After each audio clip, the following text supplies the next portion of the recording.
Welcome custodians. This is concluding video of chapter 4, that is the Central Islamic lands. So let's start. In the last video we have seen the Crusade Wars and how these Crusade Wars they impacted the Arabian society. We have also seen the economy, that is agriculture, how it was practiced and what were the measures which were adopted by the state to improve agricultural production. So today we will discuss urbanization, that is the cities in the Islamic world, how they were organized. The Islamic civilization it flourished along with the growth of a number of cities. Many new cities were founded to settle the Arab soldiers, and some of these were the garrison cities at Kufa and Basra in Iraq and Fustas and Cairo in Egypt. At the head of the city were two buildings, the Congregational Mosque, which could be seen from a distance, and a central marketplace with shops in a row, merchants lodging and office of the money changers. The administrators, the scholars and merchants, they lived close to the center. The ordinary citizens and soldiers, they lived in the outer circle, each with its own mosque, a church or a synagogue, subsidiary market and public bath. The houses for the urban poor were located at the outskirts, and a market for vegetables and fruits. The caravan stations and unclean shops, that is the shops which were dealing with tanning and butchering. Beyond the city walls were inns for people to take rest. The geographical situation of the Islamic Empire it favored the trade. The Muslim world it was spread actually between the trading zones of the Indian Ocean and the Mediterranean Sea. So it was the Arabs and Iranians who created a monopoly over the maritime trade between India and Europe almost for 5 centuries. The two major trading routes were the Red Sea and the Persian Gulf. The value goods which were suitable for long distance trade like spices, textile, porcelain and gunpowder they were supplied. The port of Aden and Aidhab in Red Sea and Siraf and Basra in the Persian Gulf were the main centers through which the distance trade was taking place.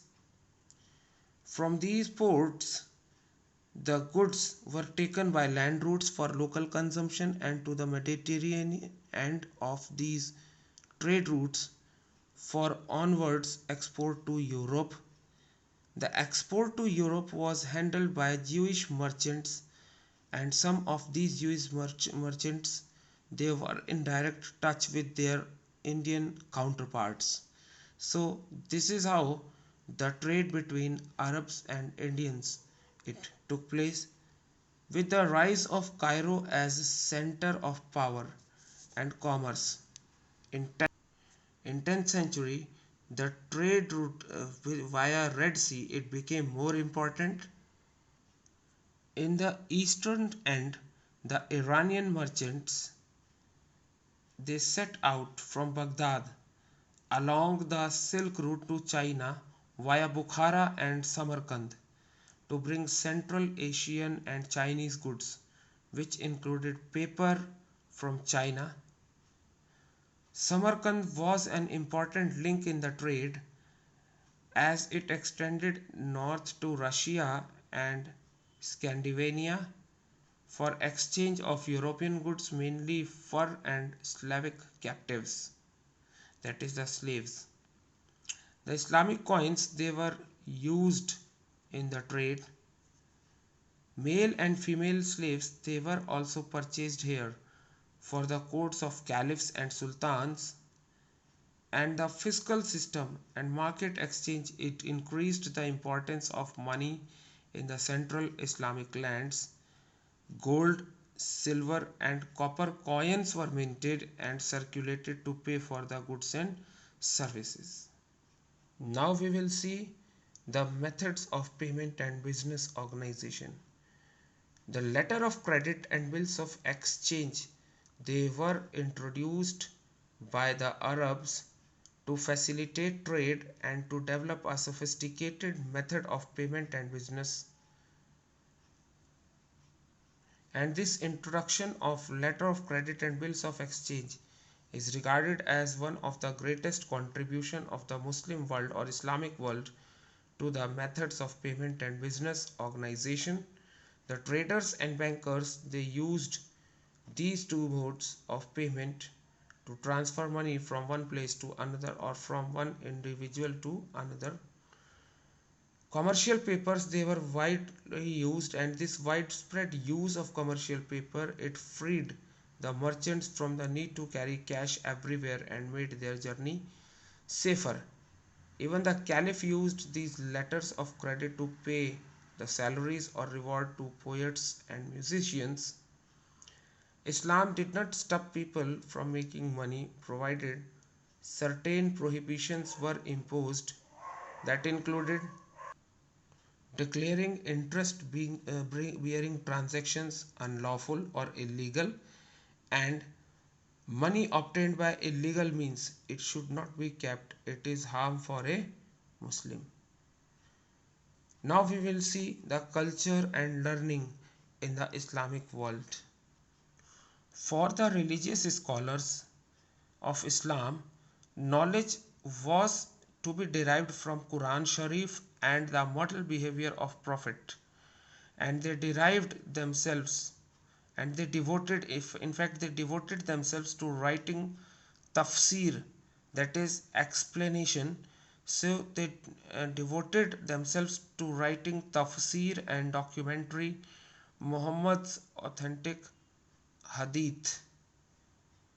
The Muslim laws, they were governed by Sharia, that is, Sharia is a law that governs the relationship of Muslims with God through rituals and with the rest of the humanity through social affairs or by practicing different cultural rituals. The Sharia, it provided guidance on all possible legal issues within Sunni society, though it was more precise on question of personal status like marriage, divorce, and inheritance than on commercial matters or penal and constitutional issues. The Sharia was later adjusted to take into account the customary laws of the state on political as well as social order, and then it took its final form when life became increasingly complex with urbanization that ultimately led to formation of four schools of law in the 8th and 9th centuries. So these four schools were the Maliki, Hanafi, Shafi and Hanbali schools, each named after a leading jurist. At the same time, culturally, it was the emergence of Sufis that influenced the culture. The Sufis, they were a group of religious minded people in medieval Islam, and they sought a deeper and more personal knowledge of God through asceticism and mysticism. The more society gave itself up to material pursuits and pleasure, the more the Sufis sought to renounce the world and religion of the God alone, that is tawakkul. The Sufis used musical concerts, that is sama, to induce ecstasy and stimulate emotions of love and passion. And Bayazid Bistami was the first Iranian Sufi to teach the importance of fana in God, that is, submerging oneself in God.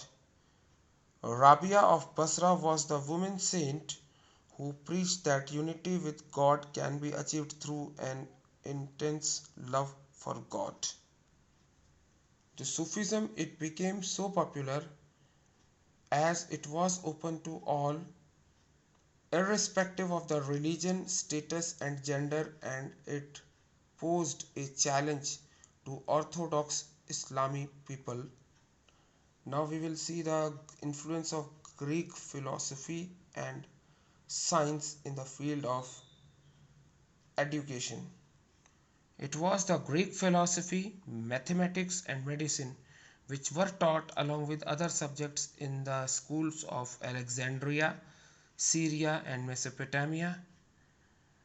The Greek and Syriac books they were translated into Arabic by Christian scholars, and this translation began under the Umayyad and Abbasid caliphs, and translation became a well organized activity due to patronage by the rulers like Umayyads and the Abbasid dynasties. A huge library come institute of science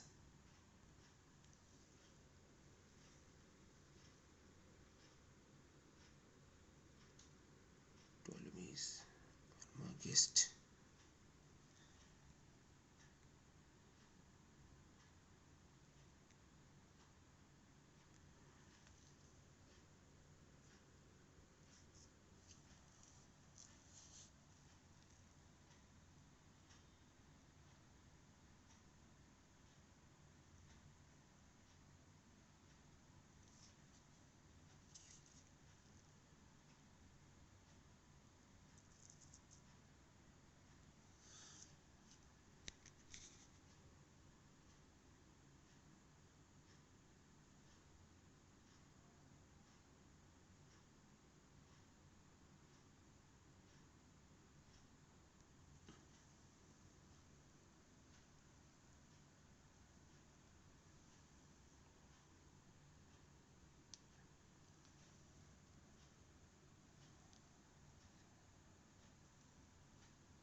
It was Rudaki who was considered as the father of new Persian poetry, and he is said to be responsible for introducing lyrical poem, that is ghazal, and quatrain, that is rubai. This rubai is a four-line stanza in which the stage is set with the subject matter in the first two lines, and the third is finally poised, and the fourth delivers the exact point. And the subject matter of the rubai was unrestricted, it can be on any topic. The rubai it reached its height when Umar Khayyam started writing rubai.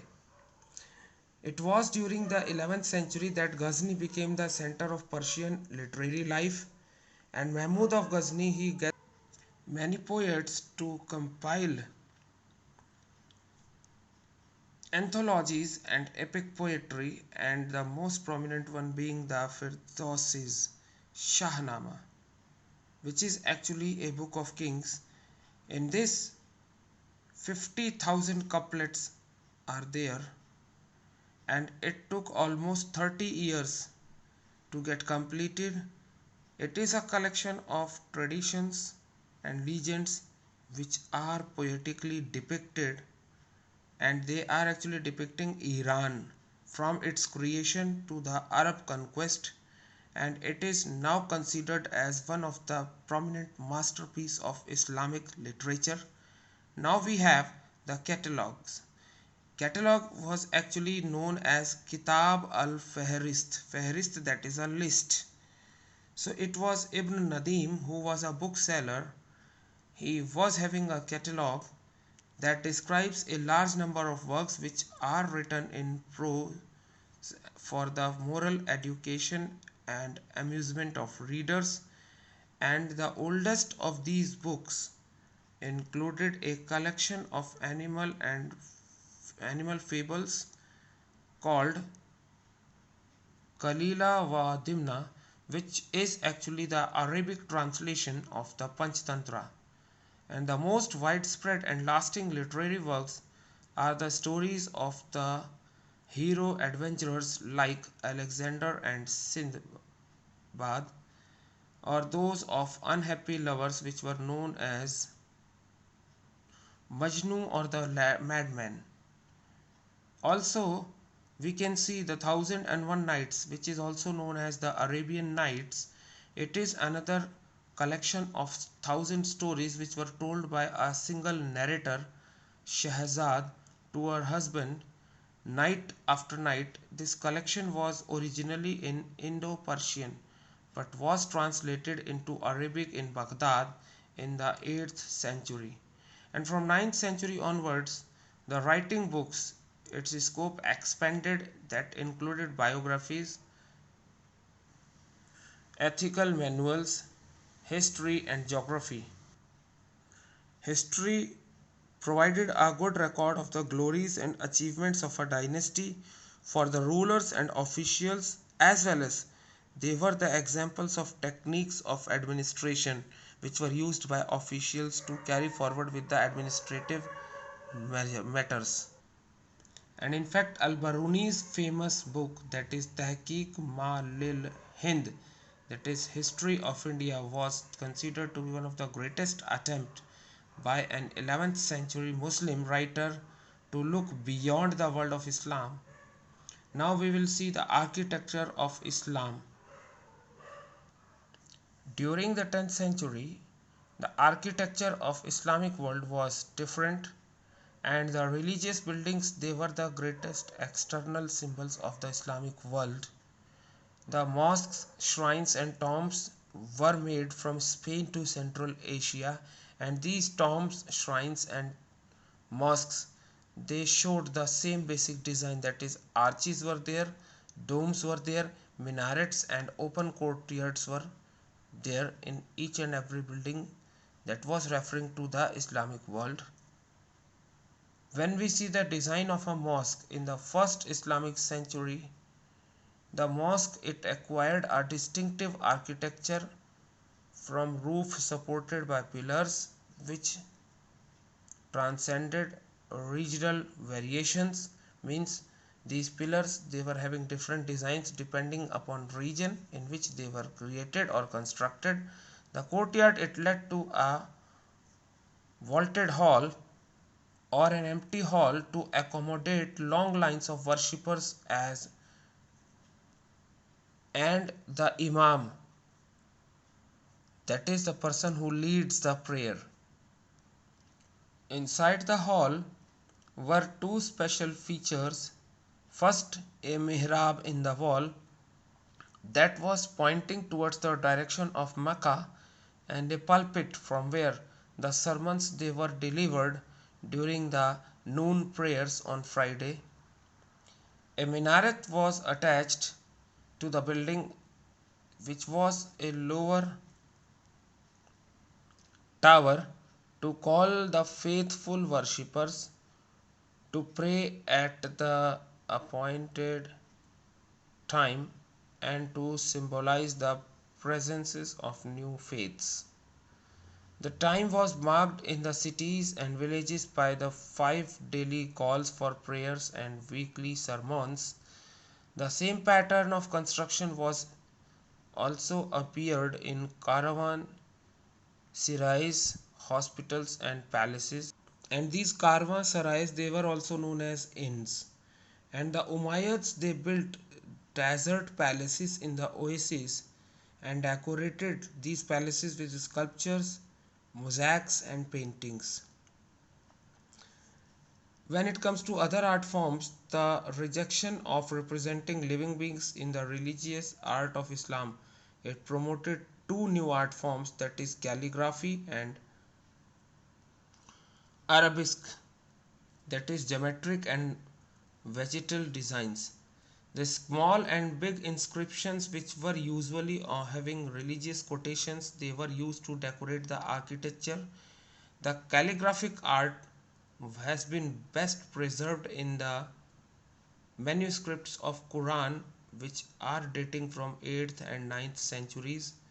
The literacy works, they were illustrated with miniature paintings and plant and floral designs, that is arabesque, which were based on the idea of garden.